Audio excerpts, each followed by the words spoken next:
The goal is not happiness. The goal is aliveness. When you feel alive, it's because you're in a state of play. And when you don't feel alive, you're not in a state of play. Play is when you take something that is outside of you and you make it into something that belongs to you. That's lovely. I love that. Trained as a sociologist, psychotherapist, and social worker. Pioneer and leader on innovative methods and programs aimed at helping individuals diagnosed with psychiatric and substance use issues recover in their own community outside of hospital or residential setting. Dr. Ross Ellenhorn. Composing a space of potential where meanings and so on aren't already crystallized. They're flexible, they're malleable. You mentioned this image of play. That's what children are doing with their toys. They're doing a kind of magic. They are actually imbuing that toy with a life, which means they're also practicing compassion. And they're also practicing how not to do the opposite of compassion, which is dehumanization, which is what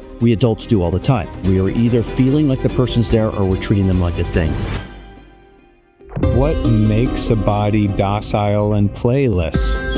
For me, okay, it is my pleasure to have Dr. Ross Ellenhorn on board today with the Boundless Body. Thanks, Ross, for coming. Yeah, thank you for having me. It's great to be here. Yeah, really excited to discuss the healing power of play and other things. Okay, so just going to read out your bio, then we'll propel ourselves or be propelled into our discussion today. So Ross Ellenhorn, PhD, is an eminent thought leader on innovative methods and programs aimed at helping individuals diagnosed with psychiatric and substance use issues recover in their own communities outside of hospital or residential settings. He is the founder, owner, and CEO of Ellenhorn, the most robust community integration program in the U.S., with offices in Boston, NYC, and Raleigh-Durham. Dr. Ellenhorn gives talks and seminars throughout the country and is an in-demand consultant to mental health agencies, psychiatric hospitals, and addiction programs in the United States and Europe. Welcome, Ross. thank you. And that's an old bio. We're not in Raleigh anymore. We're LA, Boston, New York. Whenever I hear that, I feel so proud. And then I realize I wrote that thing. It's just me bragging. So, but it's nice to hear. It's so weird to write about oneself in the third person. It's such a strange, common practice out there in the world that you write about yourself in third person, and like you do the proud things, the things that you're proud about in third person. Yeah. But there's somehow some stigma, and it's narcissistic or something to talk in the first person about the things that you're proud about. Right. That should be how it's done, though, right? It's like, this is what I've done. That would be a better bio, right? Yeah. And so you're a Winnicottian guy, and a lot of audience members aren't going to know what the heck that means. For me, I'm like, oh, a Winnicott person. Hell yes. Let's play. Can you describe who's Winnicott and what are the implications of Winnicott's work for therapy work and social justice work and so on? It really is a fundamentally, in some ways, different way of looking at what we're trying to reach as far as what we're trying to reach in therapy and maybe in life. And it has all these implications too for the idea that what we're being raised to do is be cultural beings, to be connected through culture. That's my sort of take on his thinking. He was a pediatrician turned psychoanalyst. So he has this special interest in what's happening to children when they're becoming selves, being a dyad with their parent to becoming their own selves. And for me, he's a philosopher on what it means to be authentic and alive. The goal is not happiness. The goal is aliveness. And he's basically saying that when you feel alive, it's because you're in a state of play. At least I'm saying that for him. And when you don't feel alive, you're not in a state of play. So what is a state of play? Play is when you take something that is outside of you and you make it into something that belongs to you. And so you take a piece of clay, it's just play, And as you play with it, it begins to feel like it's both inside you and outside you. And when you do that, 3 amazing things happen. One is the clay begins to feel alive. That's what children are doing with their toys. They're doing a kind of magic. I don't mean that in a corny way. They are actually imbuing that toy with a life, which means they're also practicing at compassion. And they're also practicing how not to do the opposite of compassion, which is dehumanization, which is what we adults do all the time. We are either feeling like the person's there or we're treating them like a thing. So they're feeling that toy is alive. And in that moment, they're feeling alive. They're what Winnicott calls going on being. They are feeling life within them. And in the same moment, they're also feeling the life of the in-between between them and the parent who's kind of there in the room with them, what Winnicott called alone in the presence of another. Those 3 things are all happening in that moment. And I'm pretty sure they don't happen when you're not in that state of feeling like you have some control over this thing and you're making something with it. So for me, what he's saying is, when you play, you're in touch with life with a capital L, the thing that flows in us, the thing that flows in others, and the thing that flows between us. And it's only when you're in that state where you can reach that. So for me, it's significantly sacred. It is not fun necessarily. It is not thrill. That is all stuff that sort of our culture has kind of called it as a way to keep us away from it on some level. It's not Dave and Buster's. It's profound sense of I'm being heard and I'm speaking. I'm being heard and I'm listening, at the same time. I'm connected to the world in a dialogue. There's nothing better than that. That is the state we should be in as much as we can, because that's when we feel alive and we see the life in others. That's lovely. I love that. I'm hearing it or framing it as like a composition of space. Winnicott had this term potential space. Yes. Yeah. Like composing a space of potential where meanings and so on aren't already crystallized, or they're not already kind of fabricated and created. They're flexible, they're malleable. You mentioned this image of clay, where you have an object on the outside and it becomes imbued with potential. Yeah, that's right. In this potential space. And this thought came to mind. I'm like, wow, that's sharply distinct from paranoia. Because in paranoia, you take an object on the outside, how it's different to take an object on the outside and imbue it with life or potential in the space of play. How do you think it's different in the space of paranoia? What is a person doing with an object in paranoia? Right. The Boundless Body podcast is brought to you by BiTap, the creators of a powerful bilateral stimulation tool for nervous system regulation. I use this tapping technology clinically because it's a wonderful, gentle, pulsatile, tactile stimulation that helps the brain to regulate experience. And what I mean by regulate experience is not just managing the bad stuff, but amplifying the good stuff. So these tappers aren't just used clinically, they're used in many different settings, including with frontline workers, people that have test anxiety, kids and parents, teachers and school counselors, people in addiction recovery, restless sleepers, and people that are struggling with pain management and medical issues. So the benefits are vast. You can go to the BiTap website to get your tappers to help with your nervous system, and you can enter the Brian10 code to get your discount. I hope you enjoy the show. He has this beautiful quote. It's something about, it's really about the child seeing their reflection in their parents' eyes. And it's something like, I see, so I exist, so now I can see in a way where I'm seeing other existences. I don't remember the exact quote. And the term for that within the psychological community is mentalization, which is in play, you're learning how to not just see the other as alive, but to actually take pretty good estimated guesses at what's happening in their experience. The most sophisticated version of that is you're holding their mind in yours, and what you're holding is their mind's version of you. I know who I am to you is a completely sophisticated human act. Not only do I understand your intentions, but I get a picture in my head of what you're seeing in me. Paranoia is an act of non-mentalizing.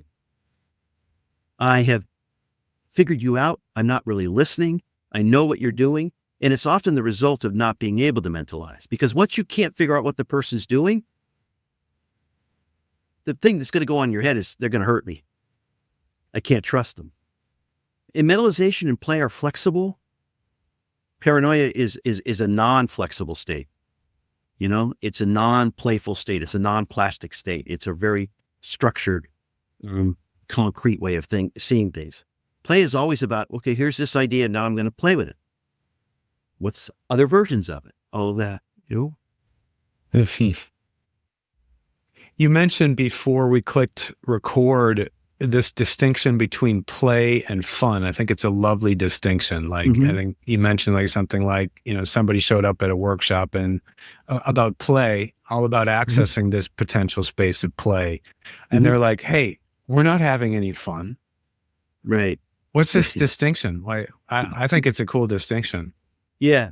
That Thoreau quote about lives of quiet desperation. The sentence before that is basically, we've made play for something you do for amusement after work, instead of it being a central element in our lives. And so amusement, thrill, fun, great things. They're not about seeing the world as plastic, as something that you can play with, right?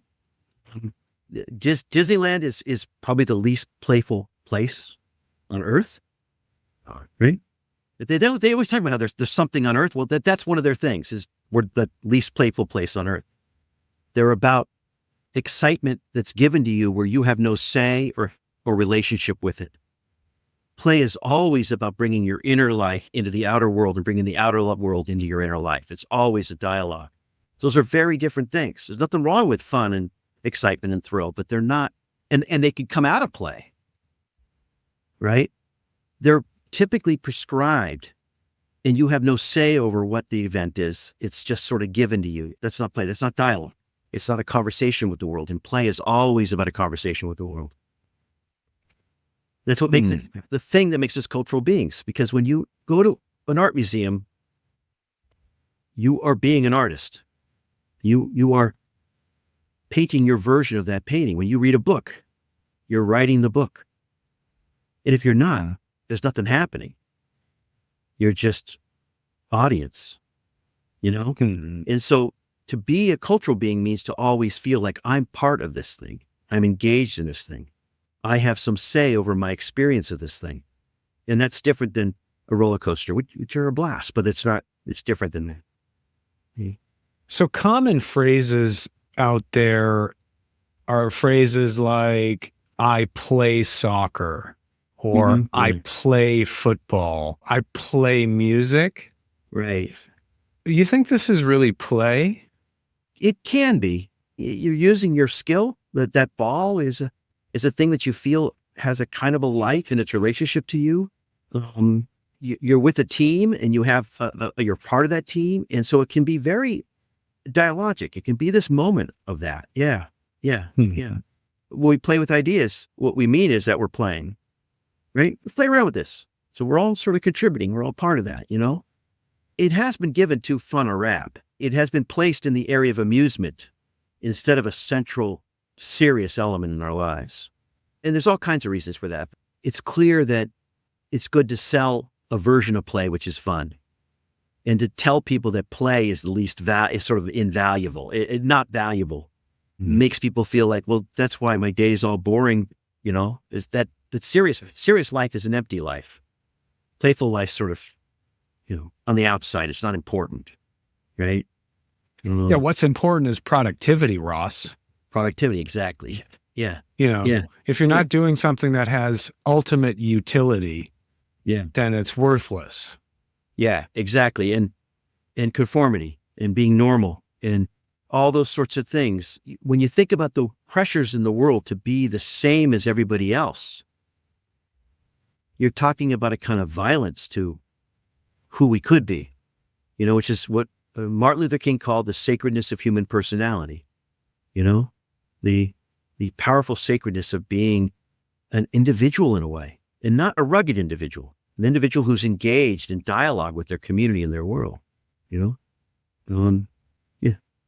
And so ironic and tragic that people that are trying to fight and ward off and deconstruct sameness, Yeah. in other words, homogeneity, end Yeah. up being homogenizing Yeah. and saying the same shit. Yeah. Like, give me an example. Yeah. All the word policing regimes out there. Yeah. Yeah. Yeah. Yep. You know what I mean? They're holding a space of justice, Yeah. which is a noble space. It's got Mhm. noble intentions, Mm-hmm. and looks at the patriarchy with these fierce eyes of, Mhm. you homogenizer. Yeah. You can't see difference.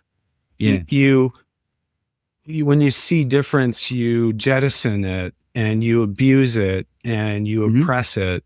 And we're going to advocate for a more just space. Mhm. Fair enough. That sounds Mhm. fair and just. That sounds noble. Mm-hmm. And then when the methodology becomes a methodology of having the same language, Yeah. then it just becomes another conformism. Yeah. Yeah. Yeah. I got a couple responses to that. One is most of the stuff that's in my most latest book. But so Winnicott had this concept of holding, which is this, it's different than attachment. It's the feeling like there's a space around you that's contained, where you kind of have some sense of predictability and continuity to it. And as that begins to break down, people have to find a way to feel contained. And one way of doing that is through homogeneity. And that really is what authoritarianism is. It really isn't about people wanting to follow a leader. It's about people that want sameness. They want the safety of sameness. And that stuff you're talking about is a kind of nationalism around identity. It really is a push towards sameness. It's not a push towards a sense of play. It is really a part of that overall trend on the left and the right of just looking for home, of just finding some place where we have a story that we can all agree on. Hmm. And so it's understandable, although it's not playful. It's understandable that people just want some place to feel like I'm like you and we're all alike in this category. Hmm. The other thing is, I find it remarkable that I give my talks on play, and inevitably someone raises their hand and says, this is really great, Ross, but how can oppressed communities, how can you be talking about this when oppressed communities can't play? And my response is, you're right, because nothing ever playful came out of Compton or Watts or Brooklyn or Bakersfield or the Lower East Side. It all came out of rich suburban white neighborhoods. That's where it all came out of. And the fact is, it didn't come out of those neighborhoods because play is the ultimate act of resistance. Play is about hope. It's about saying, I can actually change the world. And it is an act of aggression on some level too, is I'll take that thing that you think is nothing and I'll make it into something. That's actually what Bootsy Collins called funk. That funk is basically the idea of taking something that is sort of discarded and making it into something, and that's play. And that way of thinking you're talking about annihilates any idea of the beauty of resistance from these communities.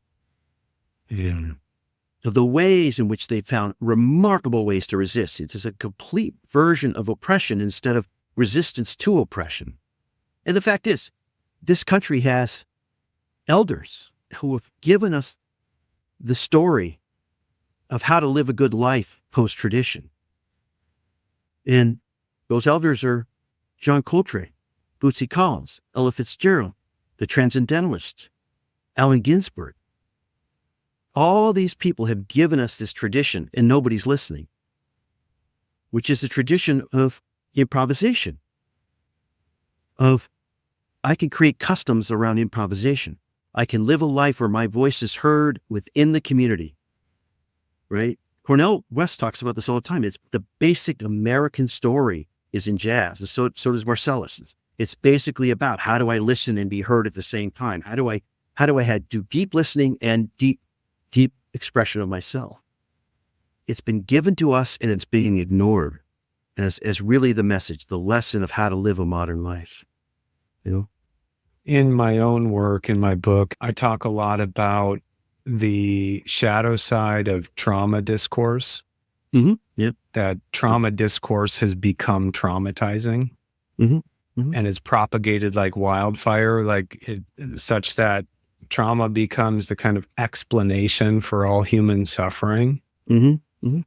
And a kind of, if you find the right therapist or whatever, the right sociologist of oppression, Mm-hmm. then you can get a trauma narrative that kind of sounds watertight. How I really connect with your work and your thinking here is it totally lacks play. It's got this solemnity. Mm-hmm. It's solemn. The discourse is solemn. When the discourse comes into the room, the blood just kind of drains out. Yeah. And, I can understand, on many levels, because you take an actually traumatized human where the nervous Mm-hmm. system doesn't feel safe. It doesn't have that secure base. It's dysregulated and it can't find a tethering or a ground. And these people, and it's been shown in the literature that, it's going to be hard for them to play. Mm-hmm. Yeah.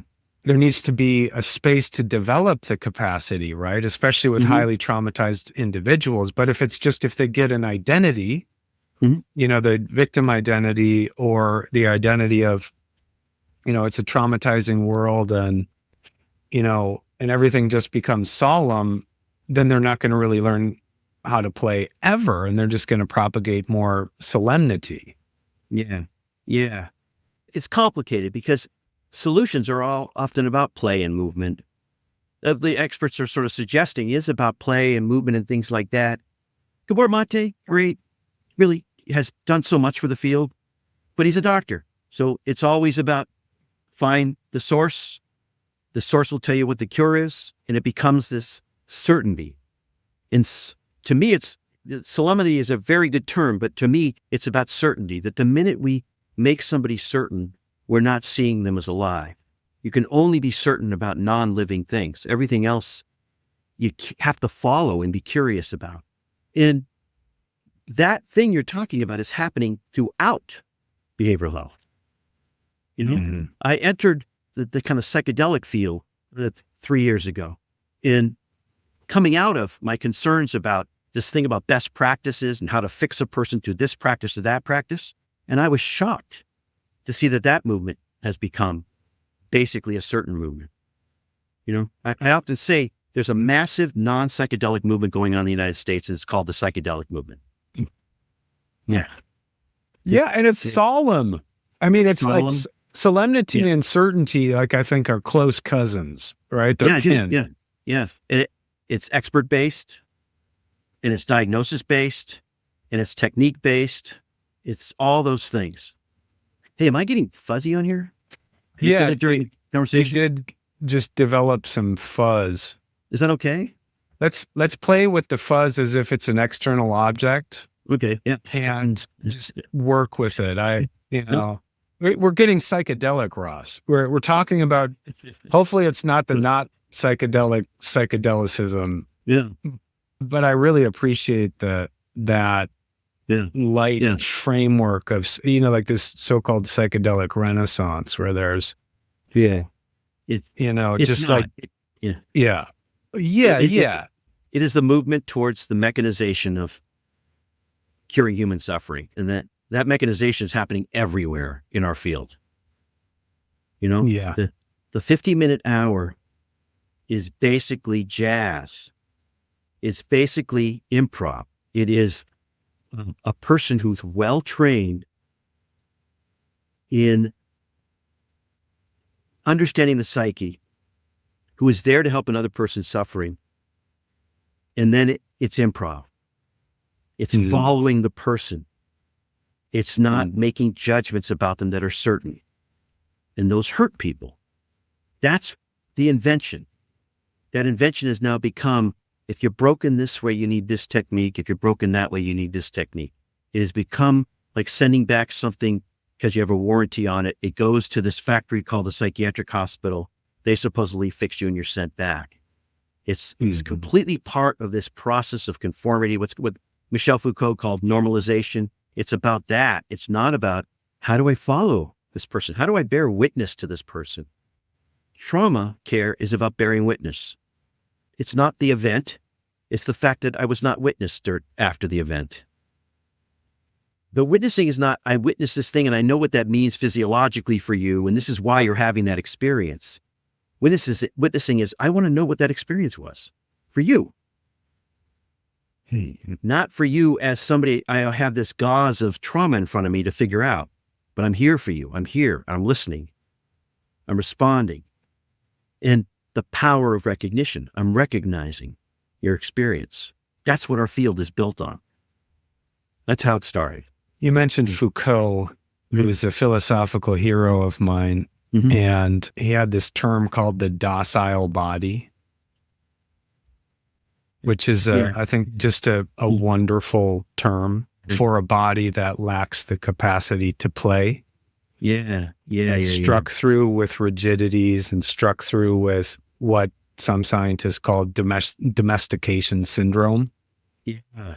One of my scientific heroes is Jaak Panksepp. Have you ever run into Panksepp's work? So Panksepp is essentially, he could be framed as kind of like a Winnicottian scientist of the midbrain structures. So really looking at what he called grand central station of emotion.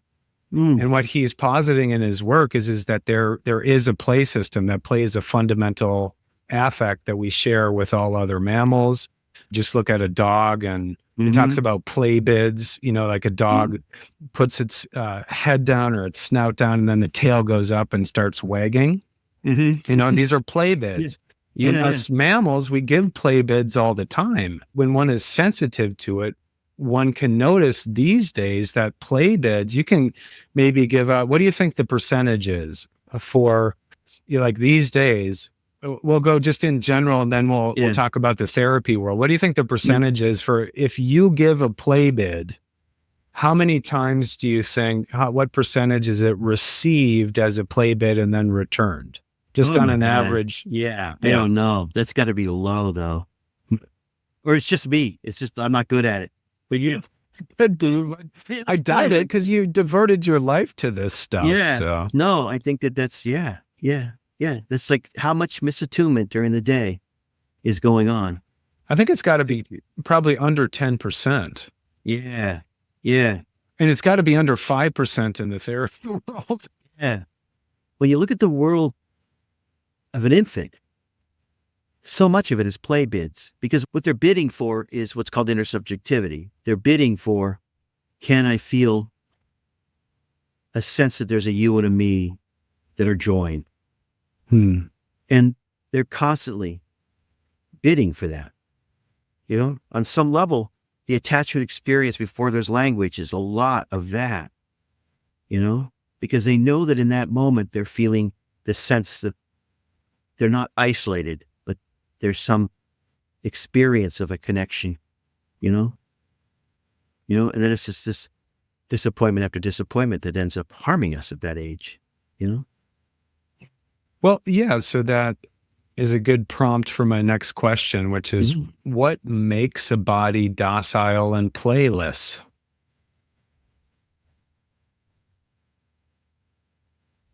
For me, I don't have the complete answer, but I do a lot of research on hope, in this concept called fear of hope that I've developed. Hope it's not optimism. That's Disney, and that's cheap. Everything's going to be great. Hope is the mindset that gets you through uncertainty to something you want, whether you get it or not. That's what makes MLK the greatest philosopher on hope. He was motivating a mass of people to keep hoping no matter what, because hope is the thing that gets you to act and move towards the thing you yearn for through uncertainty, not through you'll get there. It's absolutely sure you'll get there. That's optimism. And when hope gets injured, or we get afraid of hope, we stop moving forward, because it is the thing that gets us through things. There's no other thing that does that as well as hope. And so when it gets injured by constant disappointments, the way in which this country's acting right now, docile, half the country in the face of this, the constant disappointments to hope, where you get afraid of hoping again, you begin to sort of shut down as far as your response to anything. Play is always this hopeful activity. It's always creative, like hope is. Hope is always about alternatives. I'm seeing this now in front of me. Now I'll go this way or that way. It's always about alternative pathways. It's always about faith in oneself to get through it. Those are the two things you're tested for when you're tested for hope, is your sense of your own faith in yourself and your sense that you can make creative decisions about things. That all gets screwed up when we've been disappointed over and over again, or when we just can't, we're just afraid of the experience of hope. That would not be a Foucaultian version, but Foucault's got his problems. He wasn't really interested in the internal life of people, on some level. He was a sociologist in a way. But that's what I think, yeah. So fear of hope, that's really interesting. How do you think that's similar and or different than cynicism? Maybe I have an answer, which is that our research has shown that the people that are most perturbed by their fear of hope are people that rate high on hope scales. So they have a lot of hope, but they're terrified of it. So fear of hope is not having hope. Fear of hope is actually afraid of this thing you got. And it's also an act of protecting your hope. Like, I don't want to, I'm holding on to this thing. I don't want another point where and don't want to hope again because it's so scary. And so there's a beauty to fear of hope too, which is I'm actually trying my best to protect hope. So I could see cynicism as that in a way. His cynicism is not necessarily hopelessness. It's not despair. The cynicism is your way of protecting yourself from being injured by hoping again. Hope always equates the thing in front of you as more important than it was before you hoped for it. And so it makes that thing feel like a force you need. And so not getting it always makes you face the experience of helplessness, that you can't get your needs met. And you get enough of that in your life and you're going to start not wanting to hope again, because hope's that thing that screwed you over and made you feel helpless.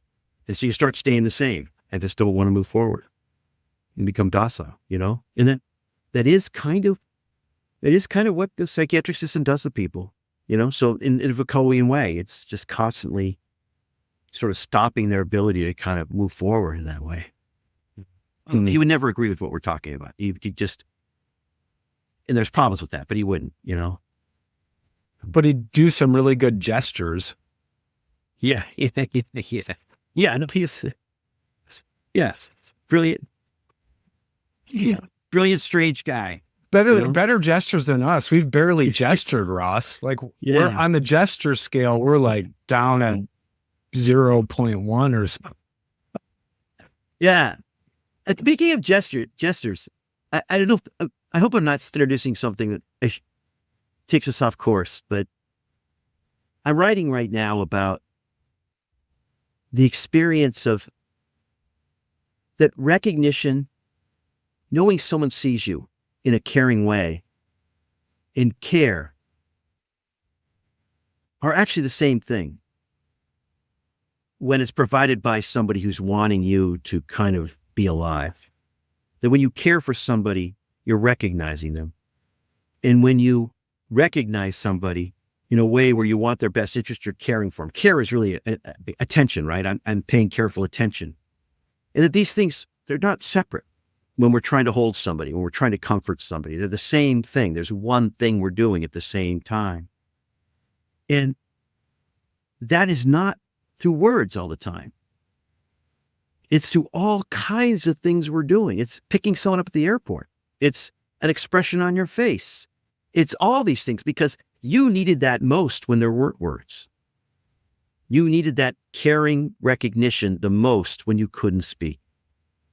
And I was thinking about how wonderful it is that this century began with silent films. That it began with, you're going to watch this guy Chaplin and he's going to teach you about goodness without saying a word. And that through gesture and through expression, we're going to learn this thing, And that we need more of that in our world too. We need more respect for the process of it, the dance of care, not simply the kind of language of care. The language of care can get you there, just like anything else can. It's just one of the tools in our toolbox for expressing care and recognition. Yeah, language can be very problematic. It's become so struck through with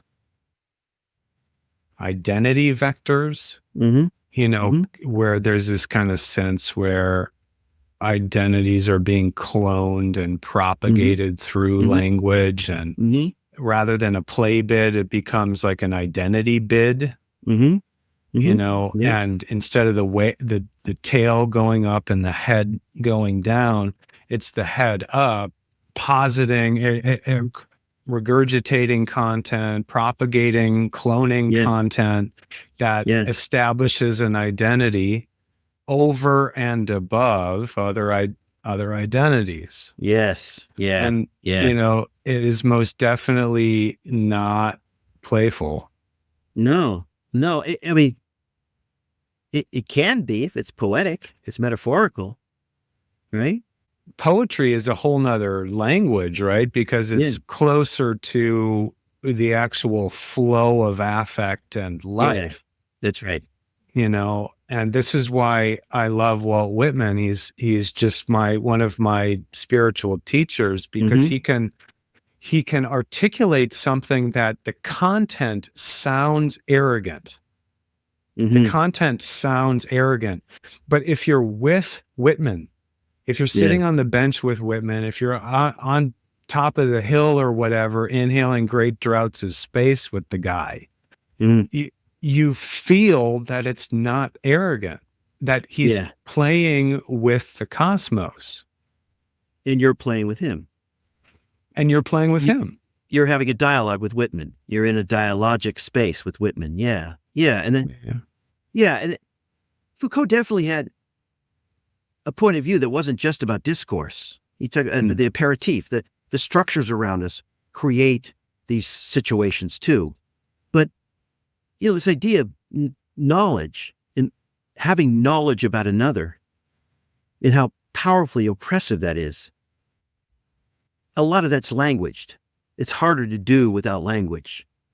The DSM is all language. It's not paintings. There is this danger with making everything overly languaged. But on the other hand, language, like with Whitman and all kinds of other ways, it can be used as the most beautiful art form. You could paint a battleship gray with paint, and you can paint a great painting with gray. It depends on what we're doing with it. And what we're trying to do in art is create a dialogue. That's what art is. Art is about creating the middle space between you and me. It's about getting to that space, the third in the room, the mystical third, that place between us. It's about getting to that. The great Jewish philosopher Martin Buber said, all real living is meeting, is the point of meeting, that you're alive at that point. So there's the gestures in a lot of therapy schools.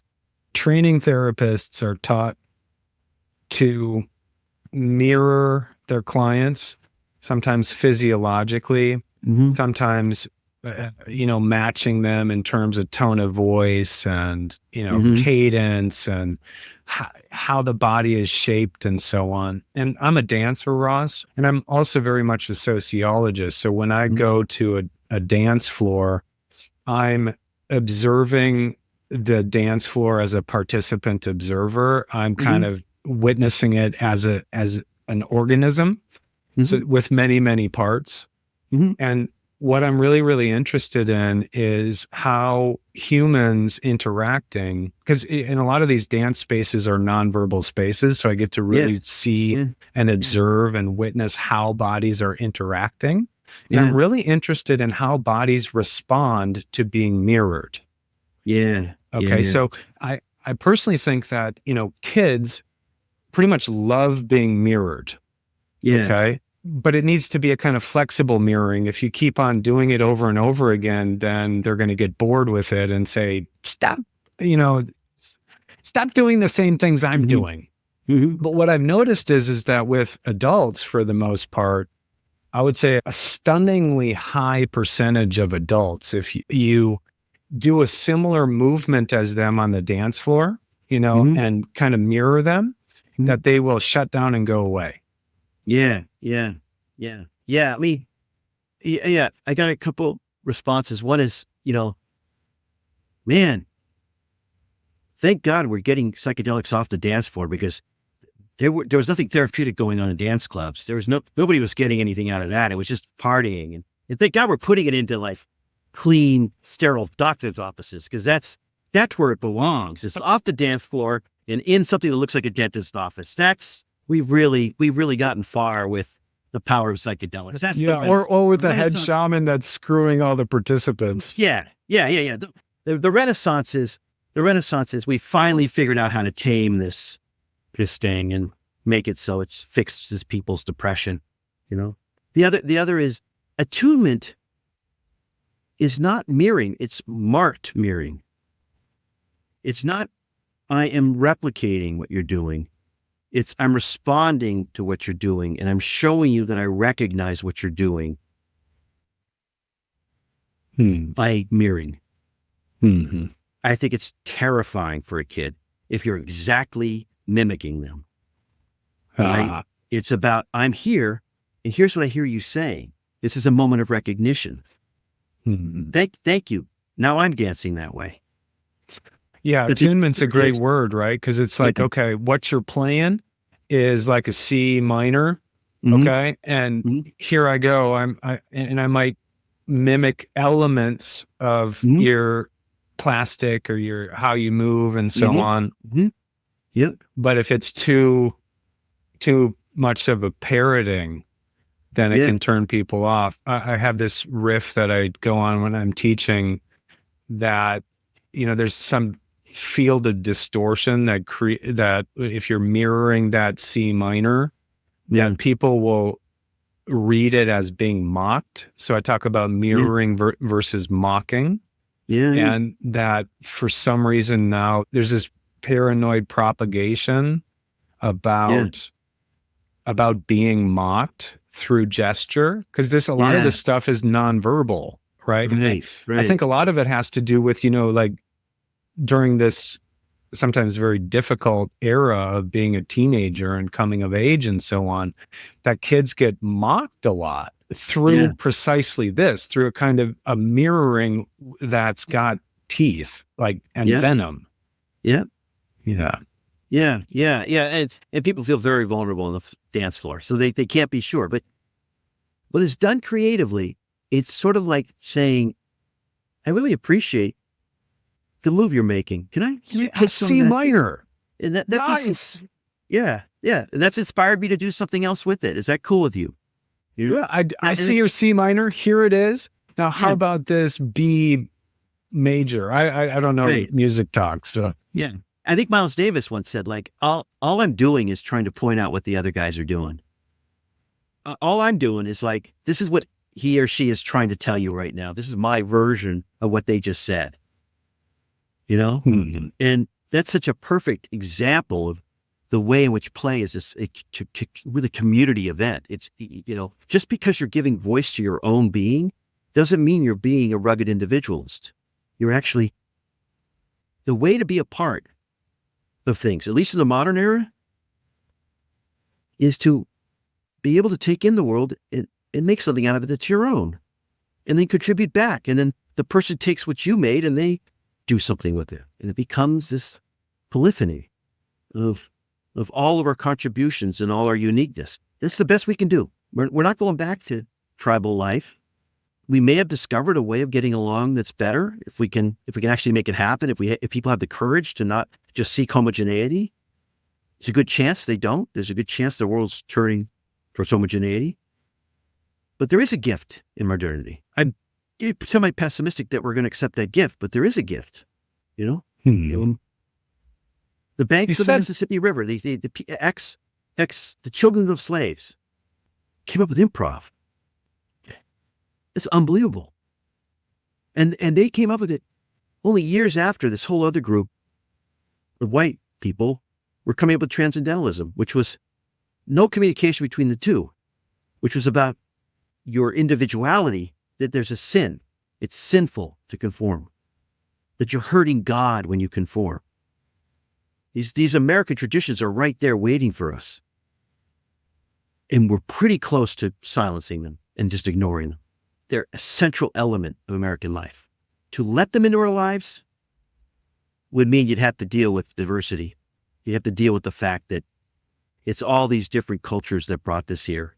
And it's people acting in the face of dehumanization that invented these things. They're telling us these stories and we're ignoring them. But they're telling a story about how to live a life that's pretty democratic and polyphonous and connected. And it's such a paradox and chasm. And today is a paradoxical day that is probably a day of splitting. It's a wild day. It's MLK Day and the inauguration day. Yep, exactly. And the nonconformist, the people who got the funkiest this last year, who got crazy, were the Trump supporters. The left has given up the Dionysian side of resistance. It's become serious. You go to a Trump rally and you're seeing a bunch of hippies, in a way. You're seeing people who are joining together in really idiosyncratic, crazy ways. It's sad to see that seated to people who inevitably are looking for homogeneity. On some level, they're just trying to get to that place of there's one race, there's one religion, all of that sort of stuff. Yeah, because there's so much moral superiority. It's kind of like a solemn funeral rite. Yeah. And the other side has kind of this vitality that speaks to people, presumably. And just like hyper elitism, moral elitism, and all that. Back to the theme, it's just not playful. Who wants to come on board with life as a funeral rite where everybody is just putting strict kind of fascistic word policing regimes, propagating them like crazy, and you can't even breathe in the room.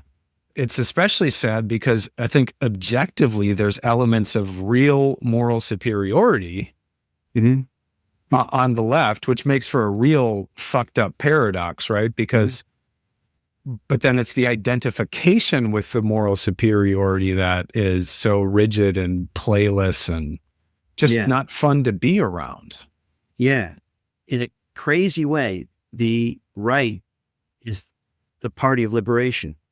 In ways that are insane, liberation like that, liberated to treat people horribly and to treat women horribly and to do whatever the fuck I want and I won't get busted. And they're the swingers. They have all the obnoxiousness of what happened on the left in the 60s too. All the harm to people because they feel like they can do whatever they want and all that. But they really are singing the story of liberation. And young men out there, this is where it might be a kind of segue towards rites of passage and the work, kind of the ritual work that you do. And, as an alternative to psychiatric care, which I do want to go like pivot into that direction, is that young men who in this day and age when masculinity is so deeply under fire socially, God, especially out here in California, young men are looking for, as they always have been, looking for an identity, looking for a place where they can be empowered to be a man and not be castrated. And at least there's a place for them there where they can be celebrated as a man. And just like men have done some horrible shit, but that doesn't mean that we need to castrate them chemically or intellectually. Yeah. I've got a real blind spot in that area. I hear all that and I believe it. I do. I just don't understand it because I just don't experience my masculinity much. I think I must be on the continuum of someone who just doesn't have much sense of his masculinity. I'm sort of naive to it, but I believe it. I don't think it's illegitimate. I respect it, but I wouldn't know what to do on a Wild Man weekend. I would feel odd to me. And I've said this to, like, in the psychedelic company, when people have said we want to do a men's weekend, I'm like, I don't know what that would be. I have something missing in my head to understand that stuff, Well, that's interesting, given that you've studied and understand rites of passage so well. It's such a deep human tradition. I would hope that we can create rites of passage again that are more inventive. That's the hope, is that we create customs that are not from our elders, but they hold us. And I'm not sure if they're going to be that gendered anymore. And that'd be okay with me. You know, rite of passage from childhood to adulthood, but not necessarily from boy to man. I'd be okay with that. But again, I'm really trying to describe my psyche, not my judgment. I get you. Identity's weird, wild business. I talk about in my book, I talk about how language is a virus and identity is a close kin. But like with viruses, for example, they can cut both ways. The mammalian placenta is basically built and modeled off of a retrovirus. You know what I mean? So it's just like people think, oh, viruses are just destructive. No, they're integrated into the fabric of life deeply. So identity is strange like that. If you don't have an identity structure, it's going to be hard to open the doorknob and, you know, kind of like relate, because you'll just be an outpouring of intensities without any container and without any structure. It would be like a permanent psychosis, I suppose. That's exactly right. So we kind of need it, or if we want to call it ego, just to have our GPS coordinates as well. But it'd sure be nice to have the identity be kind of like a cell membrane. The cell is my hero. I like to say that the cell is my hero because it's membrane. Yeah, sure, it can be tricked, but it's flexible. Its boundaries are flexible. They're thinking, they're intelligent. They can repair and remodel. And it's a kind of thinking relational threshold. Yeah. The membrane of a cell. And I'd like to think of a healthy identity like that. And when I got into men's work, mythopoetic men's work and wild man stuff, where you go out into the woods and get into your emotions and let it rip and sound the barbaric yop. That's my plug for Whitman again. And then what I found over years of being in that community is that I encountered the rigidities of the identification. And that's what I have an allergy to. It's the rigidities. You know, cellular identity is, I think, should be our kind of working model for what life does naturally. It has thinking boundaries and membranes that are sensitive and relational. That's not just rigid. Yeah, that's what I ran into. And I eventually ended up leaving the community because my identity is more malleable than that. Masculine and feminine are really just words. Yeah, I mean, what you're describing to me is the thing we want to have in modern life. What you're describing is foreign to a world that's based on customs and deities. Your identity is handed to you in these places. And as a matter of fact, you can't really move away from it without getting harmed, you know, and being stigmatized and ostracized. And in modernity, we're so terrified of losing whatever chance we have to be identifiable that we grab hold of identities in these strict ways that get crazy. But we need this sense that I am identifiable too. And we need to be able to identify with things. And identity is such an interesting thing because it means to be able to be seen in the crowd. Like I see you, I know something about you. And it's also that there's a group that I know I'm a part of, you know, that I identify with me. It gives me that. Both those things, I don't know how to be a self without those things, but we need it to be flexible in modernity. We need it to be something that you can sort of take with you and do again with a different group and have a new identity and all of that. And that's a really hard thing for our psyches to do, but it's what we have to do. Otherwise, we're just going to be going crazy with a search for homogeneity. I just need an authoritarian state so I can feel okay, and I know where I exist in that state. Reminds me of one of my favorite definitions of liminality, you know, because there's so much talk of, hey, let's connect with the both and I always thought, okay, well, that seems like a good idea, but something's left out here. And when somebody said, you know, the liminal space is, yes, it's the both and, but it's also the neither nor. So that one can have their foot in identity and kind of have it be a both and.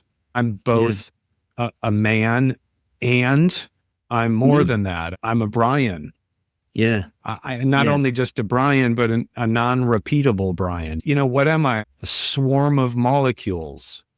that Yeah. is somehow, I don't know, quantumly connected to your swarm of molecules. I mean, there's got to be something trippy happening. So the neither nor is like the what the fuck, the mystery, the what's happening. Who knows what's happening? Yeah. Yeah. No, I think that that's really great. And I think I really appreciate that. And I think that, liminality was something ascribed during a custom. So it had an end to it. Go out and you're in between statuses, go freak out for a few days. You're going to live a life with no hierarchy for 3 days. Hierarchy is gone. Status is gone. All that shit's gone. But then you're going to come back, after 3 days at exactly this point in time, and you're going to have to reintegrate back into the group. We're saying to each other, liminality, man. We don't know when it'll begin and end. Go do it. That is so hard to do. To live without a sense, to live that way. And so we have to find ways to create these kind of invented identities, these places where, I'm part of that group. And maybe even to put customs around us too. Like this ends at this point. And to begin to invent our own kinds of creative forms of identity. A free jazz song always ends. These dudes get together and they're just like, how do I listen to you really well so that we come up with something during this thing where none of us even know the key that we're starting in? It's going to end at some point. We have to take care of that part of us that needs structure around us for us to be able to do liminal in the way where it doesn't become kind of a lost identity. Erik Erikson had this concept of foreclosure. He had this idea that an identity crisis is like super important. But it has to be foreclosed at some point. You can't stay in it. That's the dude in the basement of his parents' house, You have to go through this period, but at some point you have to come home. That's the story in the hero's journey, right? There is a point where you leave, but you have to come back. And that coming back's really important. But not a coming back to patriarchal, oppressive culture necessarily. Yeah. How do we create homes for ourselves where we come back that are playful, that are modern, mid-century modern, just modern? So speaking of coming back, I'm thinking we could go back to Winnicott, and because Winnicott was trained at the Tavistock Institute, right? In that Tavistock, this is in the UK, Tavistock milieu, you also have the great attachment giant Bowlby. And you have these other giant kind of luminaries and kind of weirdos thinking outside of the box like R.D. Laing. And, R.D. Laing was an interesting figure because sure, he did psychedelics and all that stuff, but one of his innovations was his approach to psychosis. And I wanted to discuss psychotic experience with you because you have this innovative way of working with psychosis and psychotic adjacent states and substance abuse disorders. Can you talk about your journey into that work? What brought you into that work? What limitations did you assess that were in the field of psychiatry and so on that brought you into this work? And what are you doing now? The people I work with, a third of them have some sort of psychotic experience. We work with people with all kinds of levels of suffering. I do believe that there are these different forms of suffering that we're calling psychiatric diagnoses. I think that the DSM, if it was treated poetically, would be kind of this beautiful book about the menagerie of experiences we have, but not something that thingifies the person and says, this is what you have, but a kind of reflection on different ways of hurting. And psychosis is one of them. And I think it's mysterious. I actually don't think anybody's figured it out. It may stay that way. But I do think it's an event in which a person is struggling with how to give words to something. And they're in a crisis about that. And that crisis produces this state of a sense of not wanting to be fully seen, but needing to be seen. And that's kind of Laing's thing. See me, don't see me. I need to know I'm here, but I don't want people getting too close to figuring me out. Winnicott had this great quote. I don't know exactly, but it's a blessing to be hidden and a tragedy not to be found. And what he meant was there are elements of our existence that are unworded that will never, ever be able to transcribe to other people. It's kind of like the soul. It's noetic. We know it's there, but we can't name it. Mhm. And we're all in a state of making sure that thing doesn't get fucked with. We're all in a state of don't go close to that thing, because the minute you start to name it, it causes me a sense I'm going to disintegrate. And I think when people are in a psychotic state, they're struggling with that in really serious ways, that every conversation begins to feel like an interrogation. They're trying to figure me out. And so psychotic experience is a way of saying, I'm here, but don't figure me out. But figure me out, please. But don't figure me out. But be interested, but stay away, because they're in that state of just this terror about that. That's my position. But there's a million positions, and that's part of it. It's kind of a mystery. And people that act like it's not a mystery are fooling us. Nobody knows exactly what it is. In our country, we try to figure them out. We do know that stress and isolation, combined with probably something genetic, who knows, or something viral, who knows, creates a psychotic break. In our country, the first person you meet when you have a psychotic break is a cop. And then you get brought to an ER. And then you get strapped to a gurney. And then you sit on that gurney for 8 hours waiting for them to figure out the hospital you go to. As if there's an emergency. As if having a psychotic experience is an emergency. And then you're treated and inspected and told what you have before you were given a prognosis that was basically you're not going to function the rest of your life. That's sort of gone. But you're basically the site of the clinical gaze. And that is about as pro-psychotic a treatment as you can get. That is pro-psychosis. We live in a system that is what they call iatrogenic. It's there's doctor facilitated symptomology because of the way in which we're treating people who are having this experience, instead of with a kindness and a listening. My program, we're trained in this thing called open dialogue, which does have a Foucaultian influence to it, just as this thing called narrative therapy does. And it's a way of having conversations with people where there is no formulating. The job of the person is to reflect. And so there always has to be two clinicians in the room, and they'll stop in the middle of the conversation and they'll have a conversation with each other, make eye contact with each other, and they'll talk about what's going on in their head. I have this image right now. This feeling is coming up in me.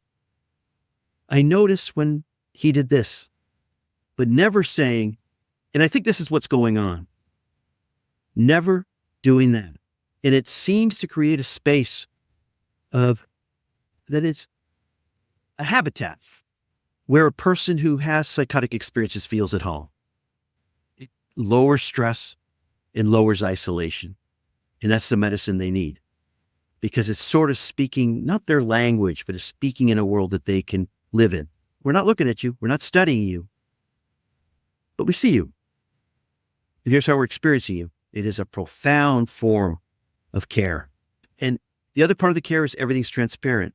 If we're having a meeting about your treatment, why the hell would you not be there for that meeting? Because the meeting about the treatment is treatment. So why would we not have your voice in the room for that conversation? I really love it. I really believe in it. You know? Yeah. And that's what that's what I've taken now to this other place called Cardea, which is the psychedelic program. And basically, we're trying not to do this dumb thing. I think it's dumb, of what's your intention before you go in the ceremony? Oh, it's self-love? Okay, great.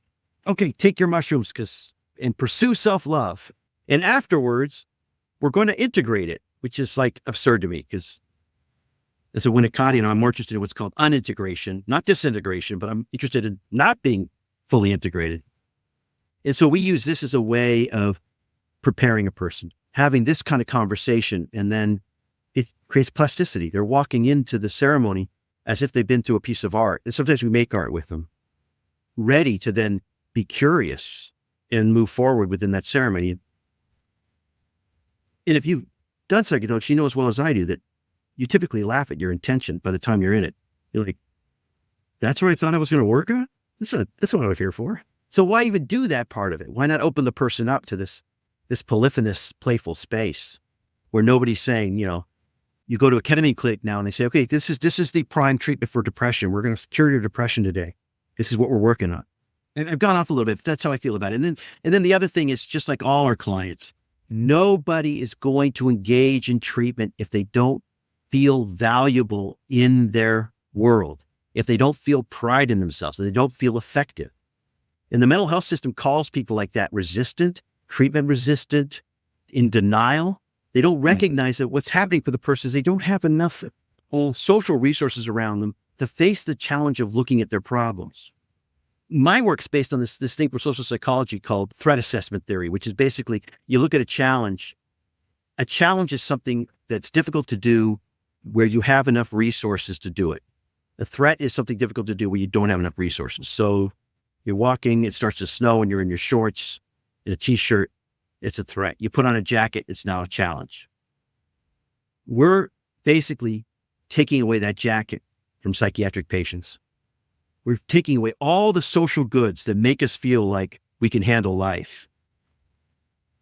Everything looks like a threat, including engaging in treatment, in care, taking in care. All the challenges of taking another person's care in and using it becomes threatening. And then we're saying, yeah, that's denial. That's resistance. It's just like part of the psyche. Nothing about the social element around the person. And so that's the other thing, is that if you're going to face this psychotic experience, you need all of that sense of inclusiveness and being included in the world to be able to face it. So it's that combination of the kind of dialogic and then getting them as much social resources as possible. Yeah, I remember a phrase from R.D. Laing. Here's a simple one, and it's an intention: being with. Yeah. Being with, just sitting and listening and making a space for the intensities of psychosis to be expressed. Yeah. I mean, on some level, you and I have been having a discussion today about withness. And on some level, you and I have been generating withness by listening to each other, by respecting each other. We've created, I'm saying this for myself, you might not feel it. I feel with you. That withness is the gold. The gold that was handed to us when we lived in cultures where you'd walk out and everything was homogeneic and you knew the language and We need new ways of generating withness. It's where our humanity rests. Our brains are built for withness. They're social organs. They're connecting organs. The neocortex is built for withness. And we wither. We don't have it. And it requires some structure to do it. It requires customs and traditions and those sorts of things. It requires some skills and some things. It's not just something you can have in this sort of narcissistic way of like, I don't have to put anything in to get it. It takes effort, it takes courage, it takes pride, all these things. Yeah, because when a psychotic patient comes to sit with me, it's the withness that is going to get them to keep on coming back. It's the withness that ameliorates suffering. We're talking assumptions here because, in the medical establishment writ large, the psychiatric community, and this kind of horrible ritual that people that have an episode need to go through, which is traumatizing and humiliating and threatening. The fundamental assumption there is that psychosis is dangerous and it's nonsense. Yeah. Whereas the other end of the spectrum, the assumption that I'm coming from is, where is the sense in this psychotic process? And I'm looking for the sense as opposed to getting wrapped up in the assumption that it's nonsense and trying to kind of instruct them back into sense, or guide them back into sense, or force and coerce them back into sense. And I use the analogy of actually a family with somebody that has Alzheimer's, with somebody with fairly late stage Alzheimer's. They get into this like hallucination that they can kind of force their person in the family back into reality, as opposed to just fucking joining with them where they are. Yeah. There's a sense of things making sense when you're in a state of witness. That isn't saying, I understand exactly what you're saying. But there's a sense that there's something going on here, some kind of understanding, some kind of listening, that I think is as good as saying, I get exactly what you mean. I don't know if that makes sense, but we don't do that with art. Like, okay, this is what Jackson Pollock meant in this little squiggle over here. It's expression. And if you're responsive in a state of recognition about the person, you have the chance, And the job is to be their companion on making their lives feel valuable and connected. I think that the idea that getting rid of the symptom is somehow a solution is just crazy. It's like, if the symptom's in the way of a light that means something to you, we've got a problem here. How do we deal with it? But it's not, the issue is not getting rid of the symptom. The issue is, you have a deep life. You feel alive, feel connected, and some level of self-sufficiency too. Can you run your own life? Do you have a grip on your life? These are the things we want. And why would we take that from other people by saying, yeah, well, once we've taken care of your depression, your depression's, like doesn't mean anything. It only means something in relationship to having a good life. Good psychotherapy is moral philosophy in action. It's how do we think about a good life? That's what it is. And when we treat it as something else, as a technology, it fails. So much that it hurts people, and that.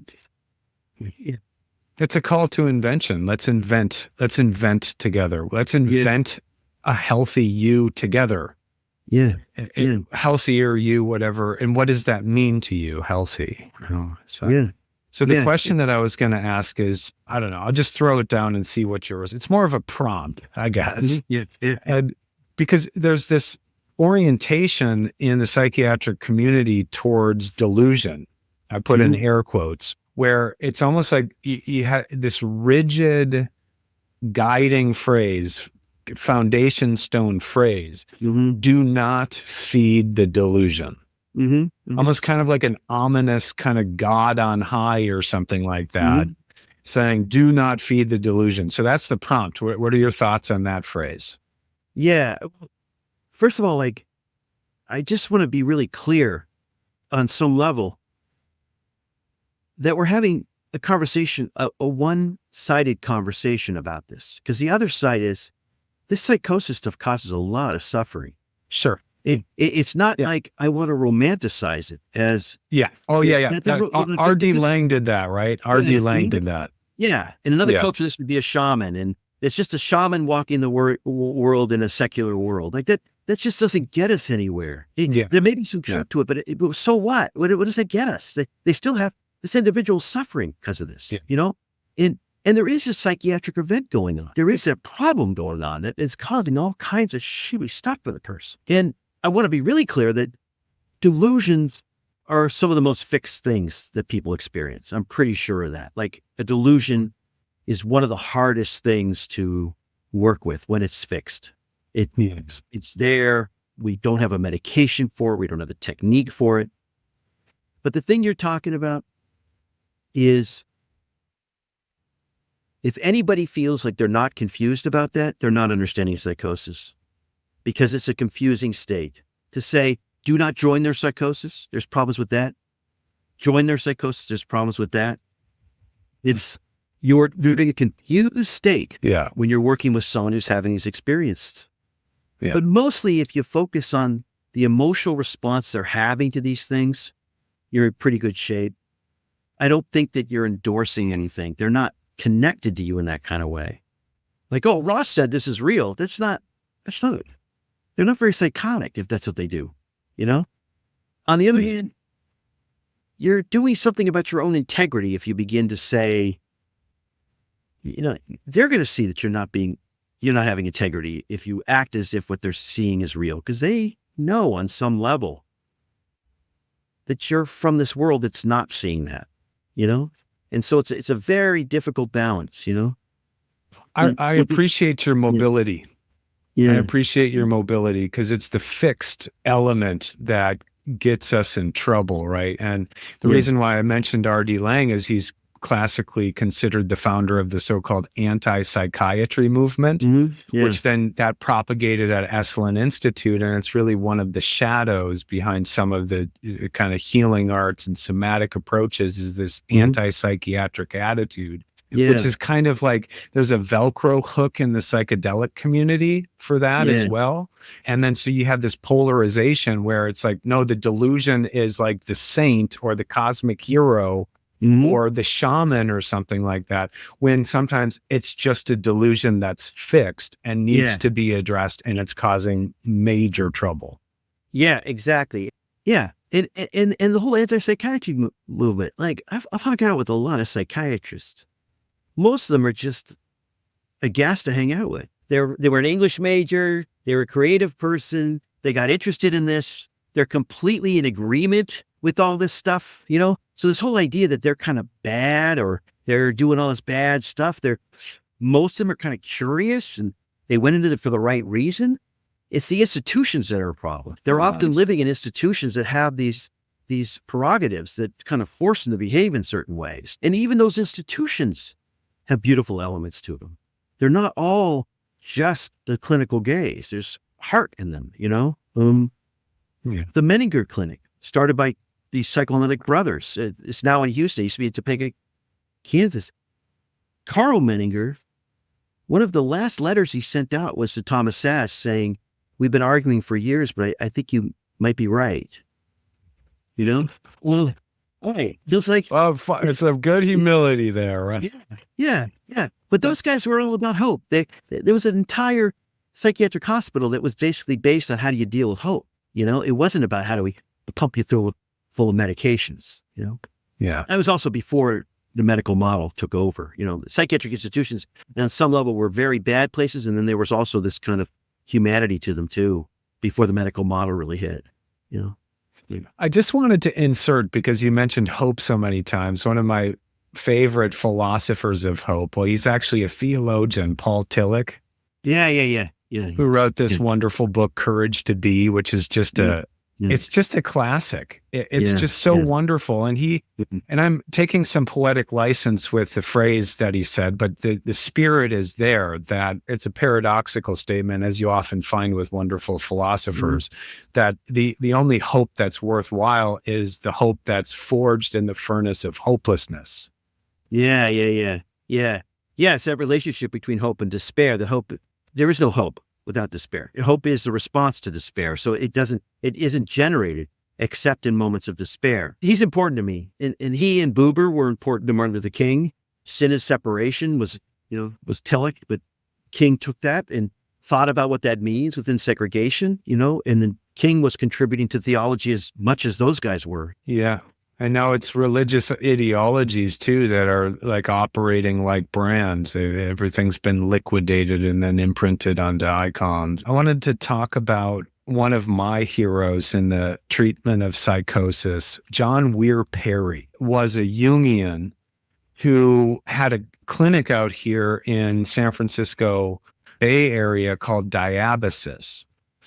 And he had a really interesting approach to psychosis. He thought, and not more than thought, because he worked with psychotic patients for 30 years, essentially psychosis, when held well, would basically just last about 6 weeks, that it's a process. He asserted that fundamental to healing, all healing, is what he called the death and rebirth archetype, that there's a molting that needs to happen with the self, that there's a death and rebirth. And of course, the anti-psychiatry movement picked that up and then scapegoated psychiatrists for basically stillbirthing a new birth. And what he saw these kind of timeless themes that we see in the sociology of religion, a la Durkheim, And the archetypes, the archetype of the new civilization, the new society, he called it, where there's going to be an apocalypse. And after that, then you're going to have this great cleansed and purged new society of people. And that there's these kind of core themes that keep on showing up in the psychotic mind. And he thought of them as being cosmic, that we're relating to cosmic factors when psychosis comes down and sits with us. How beautiful is that?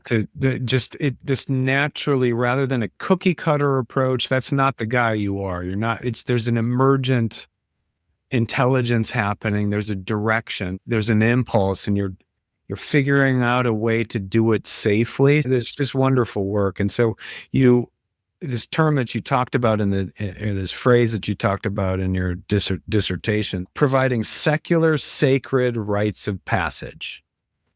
That's a great example, yeah? It's a liminal space. I can feel it. I can feel the rawness of it, the beauty and the healing potential. Well, I feel like we could just keep on going for another hour and a half, Ross. We're, I think, birds of a feather. We mentioned rhizome. So many different rhizomorphic potentials in the conversation. We could go this direction more, this direction more. I just really appreciate your depth and your humor and your mobility. And mobility is one thing that I really honor, the capacity to see both sides, see the both and the neither nor. It feels like we're in the sandbox together, as it were. Thanks, Ross. Thanks, Ross. Means a lot coming from you. And just, we're talking third person or something like that. That Dr. Ellenhorn holds an amazing space for people, an innovative, compassionate, imaginative, playful, powerful space. He does. Thank you so much, Ross. Well, great to chat with you. Hope to see you again. Thank you for listening to the Boundless Body Podcast. Please like us, share, subscribe, and until next time, stabilize, catalyze, and thrive.